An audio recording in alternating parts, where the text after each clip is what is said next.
बिस्मिल्लाहिर्रहमानिर्रहीम, अस्सलाम वालेकुम। मैं हूं मोहम्मद जुनैद हलीम। नाज़रीन, उम्मीद आप सब खैरियत से होंगे। नाज़रीन, आज भी इस्तांबुल में तीसरा दौर हो रहा है और ये दौर हो रहा है पाकिस्तान और अफगानिस्तान के तालिबान के दरमियान।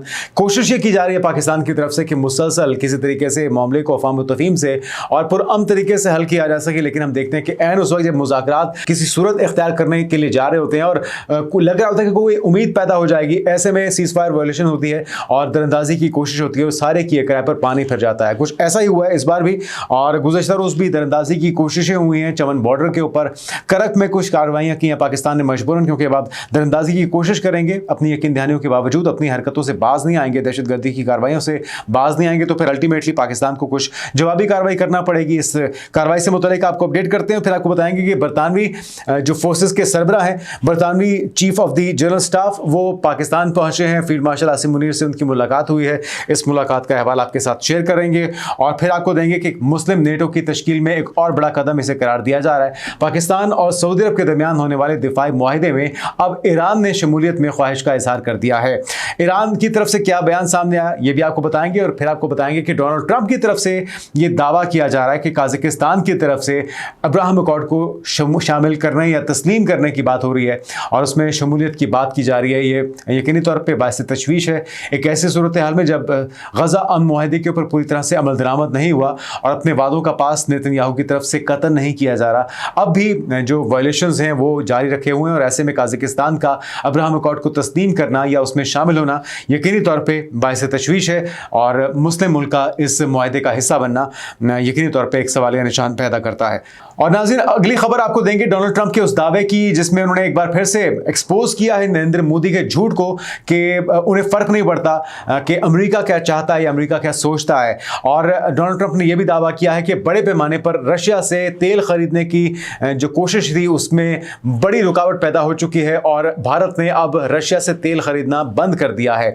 और ये वो सारे दावे जो कि नरेंद्र मोदी दावा तो करते हैं कि 56 इंच का उनका सीना है और वो किसी से डरते नहीं है, वो अपने अवाम के मफाद में फैसले करते हैं, लेकिन हकीकत यह है कि वो ना सिर्फ डोनाल्ड ट्रंप से डरते हैं बल्कि उनके ऊपर लगाए जाने वाले टैरिफ की खौफ से अब वो रशिया से तेल खरीदना बंद कर चुके हैं। ये खबर भी आपको बताएंगे और साथ में आपको बताएंगे कि chairman joint chief of staff committee general Tahir Shamshad Mirza Brunei पहुंचे हैं। सुल्तान ब्रुनाई से उनकी मुलाकात हुई है, अहम अस्करी क़यादत से उनकी मुलाकात हुई है, अहम तोहफे तहफ़ भी पेश किए गए हैं। इस दौरे का अहवाल आपको बताएंगे और फिर नाज़रीन आपको खबर देंगे कि भारत और अमेरिका के लिए खतरे की घंटी बजाई है चाइना ने।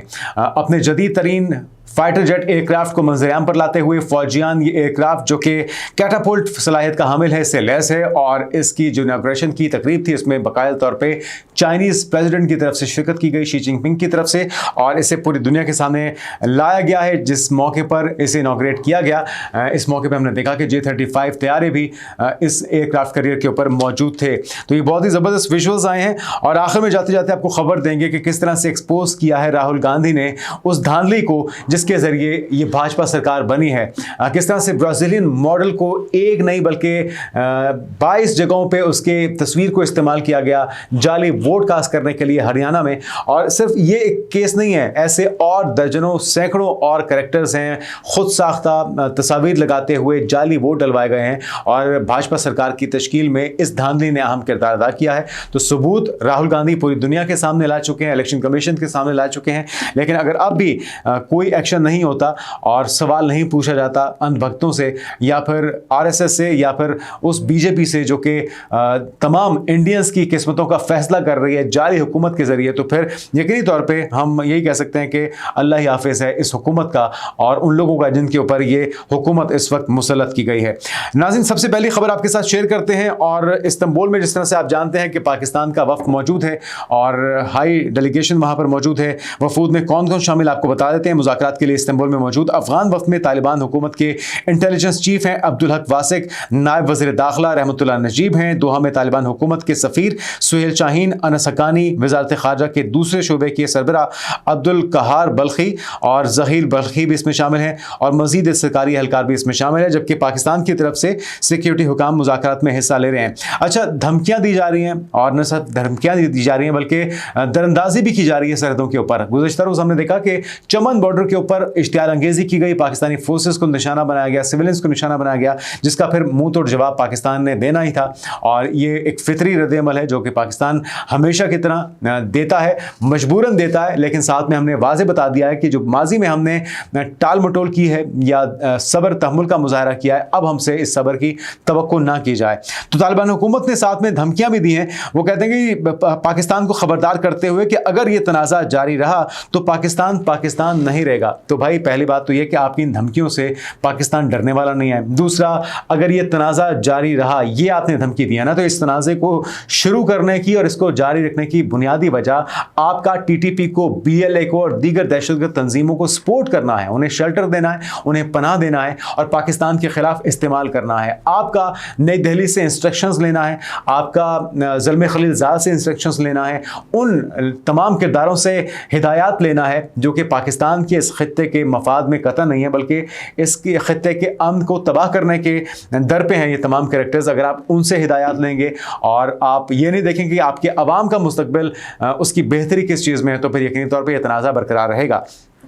जो गुज़श्ता रोज़ भी हमने देखा कि मुज़ाकरात हुआ लेकिन कोई नतीजा नहीं निकल सका, बजाय इसके कि नतीजा निकलता दरअंदाजी की कोशिश की गई है सरहद के ऊपर। और करक के अंदर भी हमने देखा कि मुख्तलिफ दहशतगर्दों को जहन्नुम वासिल किया गया है और इस कार्रवाई के अंदर मौलाना फजल रहमान के ऊपर जो कातिलाना हमला था उसके अंदर मुलव्वस दहशतगर्द भी मारा गया है। तो साथ साथ पाकिस्तान सबूत दिखा रहा है कि जी ये सारे दहशतगर्द या तो सिक्योरिटी फोर्सेस के ऊपर या पाकिस्तान के सिविलियंस के ऊपर कार्रवाइयों में मुलव्वस हैं, जिनको हम ठिकाने लगा रहे हैं और ये अब सिलसिला चलता रहेगा। ये एक न्यू नॉर्मल है जिसका पाकिस्तान ने बाज़ाब्ता ऐलान कर दिया है कि दहशतगर्दी के खिलाफ कोई कॉम्प्रोमाइज़ नहीं होगा।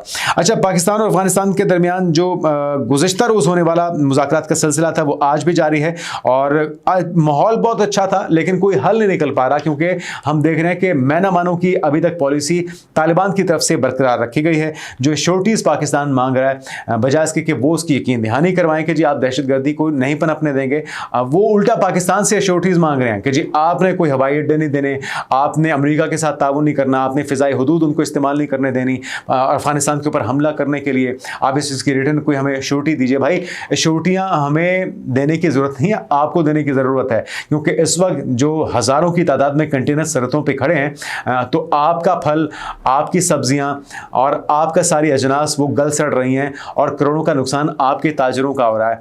हमें जो नुकसान हो रहा है हम वो बर्दाश्त करने की सख्त भी रखते हैं, लेकिन हमारे लिए जो दहशतगर्दी से पहुँचने वाला नुकसान है हम उसके खातिर ये छोटा मोटा नुकसान बर्दाश्त कर लेंगे, लेकिन आपके लिए, आपके ताजरों के लिए उनकी कमर टूट रही है, आपकी मशहत जो है वो तबाह बर्बाद हो रही है इस हटदर्मी की वजह से। तो खुदारा होश के नाखून लीजिए और कोशिश कीजिए कि जितना जल्दी मामला हल हो जाए उतना आपके हक में बेहतर होगा। तो नाज़रीन, आज भी ये दौर हो रहा है इस्तांबुल में, उम्मीद करते हैं कोई हल निकल सकेगा। इसकी तफसीलात और अपडेट्स आपके साथ शेयर करते रहेंगे। अगली खबर की तरफ आते हैं और अगली खबर है बरतानवी जो chief of the general staff हैं फील्ड मार्शल आसिम मुनीर से उनकी मुलाकात हुई है। खबर क्या है वो आपके साथ शेयर कर देते हैं। बरतानिया की आर्म्ड फोर्सेस के chief of the general staff हैं सर चार्ल्स रोलैंड विंसेंट, जिन्होंने जीएचक्यू का दौरा किया है और पाकिस्तान आर्मी के चाको चौबंद दस्ते ने उन्हें गार्ड ऑफ ऑनर पेश किया। ख्याल किया गया कि दो तरफा दिफाई ताउन को मजीद मजबूत बनाया जाएगा और इकदाम पर भी तबादला ख्याल किया गया है। ISPR की तरफ से बताया गया कि फरीकैन ने खित्ते में अमन व इस्तेहकाम के लिए मुसलसल ताउन की ज़रूरत पर जोर दिया और पाक फौज की कामयाबियों, कुर्बानियों और खित्ते में अमन व इस्तेहकाम के लिए मौसर कोशिशों को जो बरतानवी आर्मी चीफ है उनकी तरफ से सराहा गया है। साथ में इस मुलाकात में इस बात पर भी इत्तेफाक किया गया है कि पाकिस्तान और बरतानिया के दरमियान दिफाई ताल्लुकात, बाहमी एतमाद, तजुर्बे के तबादले और तरबियती ताउन पर मबनी होंगे, जिन्हें मजीद मजबूत बनाने की ज़रूरत है ताकि खित्ते में पायदार अमन के मकासद हासिल किए जा सकें। तो भारत के पेट में मरोड़ होगा जब ये अहम शख्सियात के पाकिस्तान के दौरे होते हैं, क्योंकि भारत को कोई मुँह नहीं लगा रहा। 10 मई के बाद ख़ास तौर पर कोई उनकी बात सुनने को तैयार नहीं है, कोई उनकी फ़ौज की तारीफ करने को तैयार नहीं है। वो खुद साख्ता उनके AP सिंह हों या द्विवेदी साहब हों, वो उठते हैं और अपने ही मीडिया को एक्सपोज कर देते हैं। वो कहते हैं कि जी हाँ, हमने ही सीज़ फायर के लिए दरख्वास्त की थी क्योंकि हम चीज़ को बढ़ाना नहीं चाहते थे, मामले को बढ़ाना नहीं चाहते थे। उनकी डिफेंस सताशी हैं, वो बाहर मुल्क थाईलैंड में बैठे हुए कहते हैं कि जी पाकिस्तान ने इतने तैयारे गिराए, पाकिस्तान ने इतने तैयारे गिराए। डोनाल्ड ट्रंप आए रोज़ कहते हैं कि जी कभी 7 तैयारे, कभी 8 तैयारे। तो ये सिलसिला जारी है नाज़रीन। और अल्हम्दुलिल्लाह पाकिस्तान की अफवाज हो, पाकिस्तान की अस्करी क़यादत हो, पाकिस्तान की सियासी क़यादत हो, उसके इज़्ज़त मकाम मर्तबे में और उसके साथ राब्तों में कई गुना इजाफा हो चुका है, जो कि हमारे लिए बाइस इत्मीनान है। अच्छा नाज़रीन, अगली खबर इससे ज़्यादा खुशाइंद है, वो ये कि अब मुस्लिम नेटो का इनेकाद होने जा रहा है। उसकी तश्कील की तरफ एक और बड़ा कदम ईरान की तरफ से कहा जा रहा है कि जी हम शामिल होना चाहते हैं उस इत्तेहाद में जिसमें पाकिस्तान और सऊदी अरब पहले ही दिफाई मुआहिदा कर चुके हैं। खबर क्या है, पाकिस्तान के दौरे पर आए हुए ईरानी पार्लियामेंट के स्पीकर थे मोहम्मद बाकिर, जिन्होंने कहा है कि पाकिस्तान और सऊदी अरब के दिफाई मुआहिदे में ईरान को भी शामिल किया जाना चाहिए। साथ में पाकिस्तान समेत दीगर इस्लामी ममालिक को सिर्फ फ़लस्तीनियों के तहफ़्फ़ुज़ और मदद के लिए अपनी फ़ौज गज़ा भेजनी चाहिए। कोई ऐसा कदम नहीं उठाना चाहिए जिससे इस्राएली तसल्लुत को मज़ीद मजबूत किया जा सके। और हमारी राय भी, मेरी ज़ाती राय भी इससे मुतालिक बिल्कुल यही है कि कोई ऐसा इक़दाम नहीं किया जाना चाहिए जिससे सियोनी फोर्सेस को सपोर्ट मिले, बल्कि गज़ा के जो रहने वाले हैं उनकी सपोर्ट के लिए यकीनी तौर पर हमें अपनी फोर्सेस को वक्फ करना चाहिए। अच्छा, पाकिस्तान समेत दीगर इस्लामी ममालिक को सिर्फ फ़लस्तीन के तहफ़्फ़ुज़ के लिए मदद करनी चाहिए। पाकिस्तान ने इस्राएली जाहरियत के दौरान जिस तरह ईरान का साथ दिया, कोई ईरानी इसे भुला नहीं सकता। उनकी पार्लियामेंट के अंदर भी, उनके ऐवान के अंदर भी तशक्कुर पाकिस्तान के नारे लगाए गए थे, पाकिस्तान का शुक्रिया अदा किया गया था। और वो नागबत अंदेश लोग जो कि कहते हैं कि जी पाकिस्तान ने ईरान का साथ नहीं दिया, उन्हें देखना चाहिए कि ईरानी कितने शुक्रगुजार हैं इस मामले के ऊपर जो पाकिस्तान का किरदार रहा। साथ में पाकिस्तान उम्मत मुस्लिमा के लिए एक बेहतरीन असासी की मानद है। पाकिस्तान और ईरान मुश्तरका चैलेंज का सामना कर रहे हैं जिसका मिलकर मुकाबला किया जा सकता है। ये कहना था ईरानी स्पीकर का और उनकी तरफ से बाकायदा शमूलियत के लिए अपनी ख्वाहिश का इजहार किया गया है। यकीनी तौर पर अब ये जो क़यादत है ये उसके करने के फैसले हैं। अगर वो बेहतर समझेंगे तो ममालिक को ऑफ़र भी की जाएगी और उन्हें शामिल किया जाएगा, और अगर वो अभी मुनासिब नहीं समझेंगे तो फिर अभी कुछ इंतज़ार करना बेहतर होगा।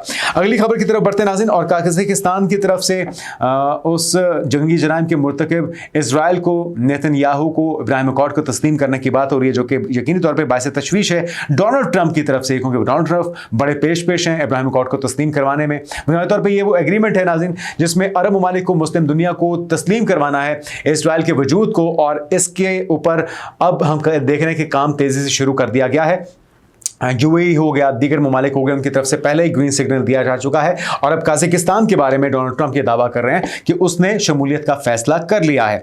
डोनाल्ड ट्रंप ने व्हाइट हाउस में सेंट्रल एशियन, वस्ती एशियाई ममालिक के रहनुमाओं से मुलाकात की और इस मौके पर काज़ाकिस्तान के सदर भी मौजूद थे। उनकी मौजूदगी में ये दावा किया गया, ऐलान किया गया कि काज़ाकिस्तान बाज़ाब्ता तौर पर मुआहिदा इब्राहिमी यानी कि इब्राहिम अकॉर्ड में शामिल हो गया है। और ट्रंप ने कहा है कि काज़ाकिस्तान इनकी दूसरी मुद्दत सदारत में मुआहिदा इब्राहिमी में शामिल होने वाला पहला मुल्क है।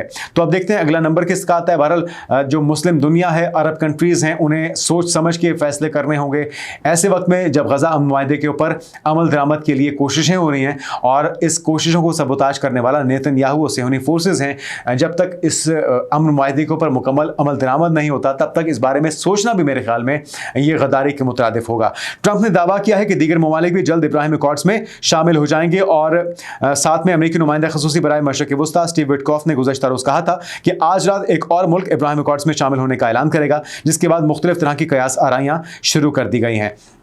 इस मुआहिदे के तहत इसराइल 4 मुस्लिम ममालिक के साथ सिफारती ताल्लुकात मामूल पर लाने में कामयाब हुआ था, और इन ममालिक में मुत्तहिदा अरब अमारात, बहरीन, मराकश और सूडान शामिल हैं। और अब कहा जा रहा है कि जी इसमें दीगर ममालिक के साथ साथ काज़ाकिस्तान भी शामिल होने को तैयार है। तो काज़ाकिस्तान ने जो भी फ़ैसला किया यकीनी तौर पर वो अपने मफाद में तो शायद उनके लिए ठीक हो, लेकिन ये मुस्लिम दुनिया के लिए, उनकी यकजहती के लिए एक अच्छा मैसेज नहीं है जब तक गज़ा के ऊपर मज़ालिम का सिलसिला मुकम्मल तौर पर बंद नहीं किया जाता। अगली खबर की तरफ बढ़ते नाज़रीन, और रशिया से तेल खरीदना भारत ने बंद कर दिया है। डोनाल्ड ट्रंप ने एक बार फिर से जन्नाटेदार थप्पड़ रसीद किया है भाजपा सरकार पर, और नरेंद्र मोदी के हवाले से वो कहते हैं कि जी वो रुक गए हैं, उन्होंने रूस से बड़े पैमाने पर तेल की खरीदारी बंद कर दी है। व्हाइट हाउस में गुफ्तगू करते हुए ट्रंप ने कहा है कि भारत के साथ अच्छी बातचीत हो रही है, मोदी मेरे दोस्त हैं, वो चाहते हैं कि मैं भारत आऊं और आइंदा साल भारत का दौरा कर भी सकते हैं। तो अब देखते हैं कि ये बड़ा जो इंकशाफ है जिसकी भारतीय वज़ारत ख़ारजा ने मुहिम अंदाज में तरदीद कर दी थी, और मगर मोदी ने ट्रंप के बारे में एक लफ्ज़ भी नहीं बोला था। तो ट्रंप बार बार इस चीज़ को दोहरा रहे हैं, वो चीज़ जिसको गोदी मीडिया बार बार डिनाई कर रहा है कि जी हमने रशियन ऑयल की ख़रीदारी में कोई रुकावट पैदा नहीं की, हम अपने अवाम के मुफाद में फ़ैसला करेंगे। डोनाल्ड ट्रंप इन सारे दावों को झुटला रहे हैं, और मोदी जी इस पर मुँह पे जिप लगाए हुए हैं, एक लफ्ज़ बोलने को तैयार नहीं हैं। अगली खबर की तरफ आते हैं नाज़रीन, और भारत और अमेरिका के लिए खतरे की घंटी बजाई है चाइना ने। किस तरह से लगाई है ये सुन लीजिए। चीन ने बाज़ाब्ता तौर पर अपना पहला कैटापुल्ट से लैस तैयाराबरदार जहाज फौजियान CV-18 सर्विस में शामिल कर लिया है, और ये जहाज जो है वो इलेक्ट्रोमैग्नेटिक एयरक्राफ्ट लॉन्च सिस्टम से मुज़य्यन है, जो चीन के पुराने स्की जंप लॉन्च डिज़ाइन से एक कदम ज़्यादा आगे है, या एक बड़ा कदम आगे है। इसके अलावा फौजियान के अमली तौर पर फाल होने के बाद चीनी बहरिया PLA नेवी अब अमेरिकी बहरिया के साथ दुनिया की वो वाहिद बहरिया बन गई है जो इलेक्ट्रोमैग्नेटिक लॉन्च कैरियर इस्तेमाल करती है। और चीनी सदर शी जिनपिंग इस मौके पर मेहमान खुसूसी थे। वो खुद भी आपने देखा कि इस एयरक्राफ्ट पे फौजियान पे मौजूद थे, और इन्हें जहाज के अमले और J-35 stealth career based fighter के साथ तस्वीर खिंचवाते हुए भी इस मौके पर देखा गया है, जो फौजियान के अमली मरहले के आगाज की अलामत समझी जा रही है। इससे पहले विक्ट्री परेड के मौके पर हमने देखा कि अपने जदीद और खतरनाक हथियारों के साथ पूरी दुनिया के ऊपर धाक बिठाई, खास तौर पे जो मैली नजर रखते हैं चाइना के ऊपर, अमेरिका हो या भारत हो। और अब ये जदीद तरीन जो फौजियान है, जो फाइटर जेट एयरक्राफ्ट है, एयरक्राफ्ट करियर है, उसकी बाकायदा अपने बहरिया के अंदर शामिल करने से अपने दुश्मनों के लिए खतरे की घंटी एक बार फिर से चाइना ने बजा दी है। आखिर में नाज़रीन उस धांधली का अहवाल आपको देते हैं जिसको चिल्ला चिल्ला के राहुल गांधी पूरी दुनिया के सामने एक्सपोज कर रहे हैं, भाजपा सरकार का मकरू चेहरा, कि किस तरह से वो दो नंबरियां कर करके हुकूमत बनाने में कामयाब हुए थे। खबर क्या है सुन लीजिए। एक ब्राजीलियन मॉडल है, वैसे तो उसका अपना जो रिएक्शन है इस खबर के बाद कि राहुल गांधी ने उसे पूरी दुनिया के सामने दिखाया कि जी किस तरह से इसकी तस्वीर को इस्तेमाल किया गया है हरियाणा के इंतखाबात में, एक दो नहीं बल्कि 22 मकामात पे 22 वोट डालने के लिए। और ये एक करैक्टर है, इस तरह के और 20 करैक्टर्स हैं, दर्जनों सैकड़ों करैक्टर्स हैं जिन्हें इस्तेमाल किया गया जाली वोट कास्ट करने के लिए। तो उस मॉडल ने कहा कि भाई मेरा ना तो भारत से कोई लेना देना है, ना मेरा भारतीय सियासत से कोई लेना देना है, ना मुझे कोई दिलचस्पी है, लेकिन मेरी एक पुरानी तस्वीर थी जिसे भारतीय भाजपा सरकार ने वोट कास्ट करने के लिए इस्तेमाल किया, तो वो भी खुश हो रही थी। यकीनी तौर पे उसकी इसमें पब्लिसिटी हो गई है। लेकिन असल खबर क्या है, राहुल गांधी का इस बारे में क्या कहना है, सुनिए। तो आज मैं इस वीडियो की शुरुआत एक सवाल से करूंगा, एक ऐसा सवाल जो पूरे देश में गूंज रहा है। ये लड़की कौन है? क्या आप इसे पहचानते हैं? नहीं तो जरा गौर से देखिए, ये वही लड़की है जिसने हरियाणा चुनाव में 22 बार वोट डाला। जी हां, 22 बार।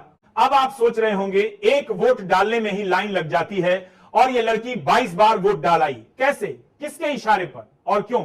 इस लड़की ने नाम बदले, कभी सरस्वती बनी, कभी स्वीटी, कभी रश्मि, कभी विमला, कुल मिलाकर 22 नामों से मतदान किया गया। और ये कोई सोशल मीडिया की अफवाह नहीं है, ये दावा खुद विपक्ष के नेता राहुल गांधी ने संसद में किया है।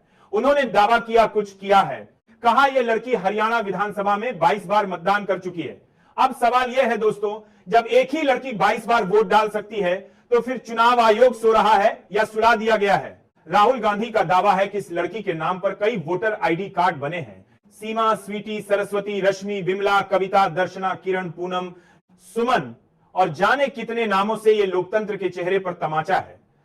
तो नाज़रीन, रवीश कुमार हूँ, राहुल गांधी हूँ, बता रहे हैं चीख चीख के पूरी दुनिया को कि किस तरह से धांधली के जरिए हुकूमत लाई गई है। चाहे वो यूपी के इंतखाबात हों, चाहे वो हरियाणा के हों, चाहे वो अभी होने वाले बिहार के इंतखाबात हों, वही तरीका है वारदात। जिस तरह से पहले पाकिस्तान के खिलाफ नफरत कार्ड इस्तेमाल किया जाता है, कभी पहलगाम, कभी पठानकोट, कभी उड़ी हमला, इस तरह के वाक़यात करवाए जाते हैं, अपने लोगों को मरवाया जाता है, माहौल दहशत का बनाया जाता है। और हकीकत में ये होता है कि ये वारदात कर रहे होते हैं ढके छुपे, और इस्तेमाल किसको करते हैं, गोदी मीडिया को, ताकि ध्यान बढ़ाया जा सके अपने मकसद के कामयाबी के लिए, और लोगों का ध्यान बांट के वो पीछे वारदात कर लें और इलेक्शन किसी तरीके से जी जान की हुकूमत चलती रहे। असल मकसद यह डिलीवर करने से इनका कोई ताल्लुक नहीं है। अच्छा, राहुल गांधी ने भारतीय जनता पार्टी, BJP और इलेक्शन कमीशन ऑफ इंडिया पर हरियाणा असेंबली इंतखाबात 2024 में बड़े पैमाने पर वोटों की चोरी और धांधली का इल्जाम लगाया है। और नई दिल्ली में प्रेस कॉन्फ्रेंस करते हुए राहुल गांधी ने कहा कि उनके पास 100% सबूत मौजूद हैं कि हरियाणा में तकरीबन 25 लाख जाली वोट डाले गए, जो रियासत की कुल वोटर्स का 12% बनता है। 25 लाख थोड़ा वोट नहीं होता, और ये बहुत बड़े पैमाने पर ह्यूज मेगा करप्शन है, जिसके सबूत राहुल गांधी ले आए हैं। अब काम इलेक्शन कमीशन का है कि वो इसके ऊपर क्या एक्शन लेता है और किस तरह से वोट चोरों को सजा दिलवाता है।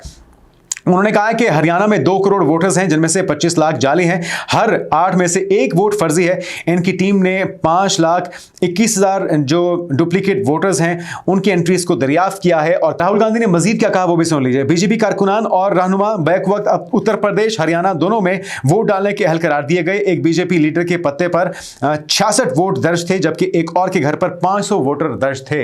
तो आप अंदाजा लगाइए कि क्या एक घर में 500 वोटर रहते हैं, क्या एक घर में 66 लोग रहते हैं। तो ये एक ड्रामा है और इसके अंदर पूरी की पूरी मशीनरी हुकूमत की मुलव्वस है। और मेरे ख्याल में होश के नाखून लेने होंगे उन समझ बूझ रखने वाले इंडियंस को जिनके साथ ये खिलवाड़ हो रहा है, जिनके वोट की इज्जत को और उसकी अहमियत को ना सिर्फ रौंदा जा रहा है बल्कि उसका गलत इस्तेमाल करते हुए उनके पैसे को हथियारों की खरीदारी में, जंगी माहौल बनाने में और पंगेबाजी में अपने चारों तरफ। इसी वजह से तो देख रहे हैं कि नागालैंड हो, मणिपुर हो या खालिस्तान हो या दीगर जो चिकन नेक में मौजूद तहरीकें हैं या लद्दाख की तहरीक है, कश्मीर के अंदर होने वाले मजालिम हैं, ये सारी आज़ादी की तहरीकें इसलिए जोर पकड़ रही हैं क्योंकि लोगों को समझ आ चुकी है। जिनको समझ नहीं आई उन्हें इन सबूतों के बाद समझ आना चाहिए कि उनके साथ हाथ हो गया है और इस हाथ को रोकने के लिए उन्हें आगे बढ़ना होगा। उसको अपने आवाज़ से या अपने जो भी जिसकी जो इस्तात है उसके ज़रिए रोकना होगा। आने वाले दिनों के पेशरफ से आपको आगाह करते रहेंगे। अपना ख्याल रखिएगा।